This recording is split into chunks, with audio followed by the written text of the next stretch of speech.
మీరు ఇలా ఇంత కష్టపడి బీఆర్ఎస్‌కి సపోర్ట్ చేయడానికి ప్రధాన కారణం ఏంటి? ఎందుకంటే చాలామంది ప్రజలు కూడా పోయినసారి ఎన్నికల్లో తిరస్కరణ కొంచెం గురైంది బీఆర్ఎస్ ప్రభుత్వం. సో, దాని గురించి ఏం చెప్తారు? అంటే ప్రధాన కారణం ఏంటంటే గతంలో తెలంగాణ రాకముందు ఏ విధంగా మరి ఉంది ప్రజలకు తెలుసు. మేము తర్వాత ఓడిపోయిన తర్వాత మోసపూరితమైన మాటలు చెప్పి ఎన్నో వాగ్దానాలు చేసి ఈ యొక్క రేవంత్ రెడ్డి గారు మరి గద్దెక్కటం, ప్రజల నుంచి హామీలని నెరవేర్చకపోవటం అది బాధాకరణం. మేము కూడా సపోర్ట్ చేస్తాం. ప్రభుత్వం మంచిగా ఉంటే సపోర్ట్. ఈ రోజున మీరు చూడండి, ఆటో డ్రైవర్లు కానీ మరి మిగతా అనేక మంది ఇబ్బంది పడుతూ ఉన్నారు.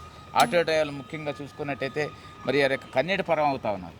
అంటే విషయం ఏంటంటే ఈ విధంగా ఆటో ఆటో డ్రైవర్ల యొక్క బతుకు మరి చిత్రంగా మారటం చాలా మరి బాధాకరం. నేను భద్రాచలం నుంచి సైకిల్ మీద వచ్చినప్పుడు ఆటో డ్రైవర్లు చాలా బాధపడతా ఉన్నారు. అన్న మరి ఈ విషయం కేటీఆర్కి ఒకసారి తెలుసా, నా కేటీఆర్ గారికి కేసీఆర్ గారికి మా బాధలు తెలుసు కదన్న చెప్పడం అంటే నాకు చాలా బాధ అనిపించింది. ఒక రైతు కుటుంబంలో జన్మించిన వ్యక్తి, కష్ట సుఖాలు తెలుసు.